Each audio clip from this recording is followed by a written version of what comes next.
Jag heter Therese och det här är Agnes. Vi båda älskar att uppleva nya platser genom mat och dryck. Nu har vi gett oss ut på en resa genom Sverige för att djupdyka i unika och hållbara måltidsupplevelser. Alla med fokus på grön mat. Välkomna att hänga med på ett gott och inspirerande matäventyr. Vi har tagit oss ner till Sveriges gröna matmecka Malmö och till Joel Lindqvist, vinnaren av tv-programmet Dessertmästarna 2014. På Amiralsgatan i Malmö finns Joel Lindqvist mat- och chokladstudio där ekologiskt, närodlat och det gröna spelar en viktig roll.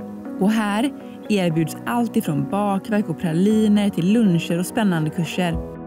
Det här blir en stund av gastronomisk njutning där vi får smaka både sött och salt.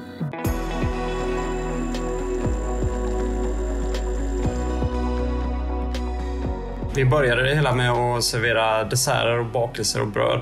Men jag insåg ganska snart att jag saknade matlagning och då började vi servera luncher. Våra luncher är alltid vegetariska och det blev så för att det är härligt att jobba med grönsaker. Det fanns ingen som jobbade med grönsaker på det sättet som vi gör. Och även att det efterfrågas mer och mer vegetarisk matlagning. På Mat- och chokladstudion så är vi först och främst väldigt hantverksdrivna. Vi gör precis allt från grunden. Vi använder ekologiska säsongsvaror och kultursädeslag från bönder i närheten.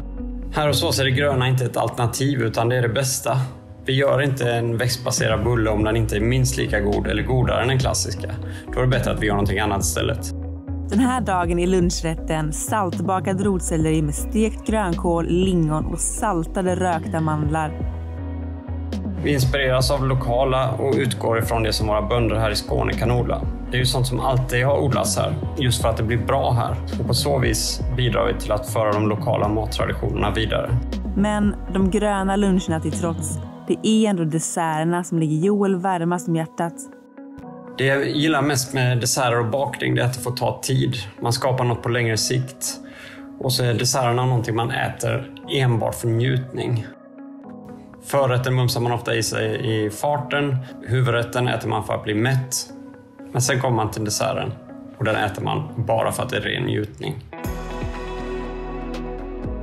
Jag inspireras väldigt mycket av naturen. Och inte minst av saker och ting som växer på samma plats och i samma säsong. Exempelvis hittar jag havtorn och nypon bredvid varandra på stranden. Så vill jag gärna låta dem gå tillsammans även på tallriken i form av en dessert. Jag brukar tänka att jag vill ha 3 smaker i en dessert. En huvudsmak, en ackompanjerande smak som hjälper huvudsmaken och en smak som bryter av och samtidigt på något sätt lyfter de andra 2 smakerna.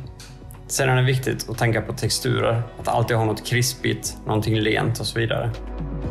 Serverar man dessert på tallrik så är det väldigt härligt med olika temperaturer. Något som är fruset, något som är rumstempererat, kanske något som är riktigt kallt eller riktigt varmt.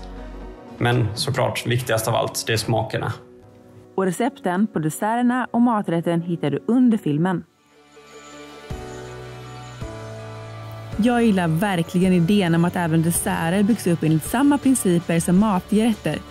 Fyllda av olika smaker, texturer och temperaturer för bästa smakupplevelse.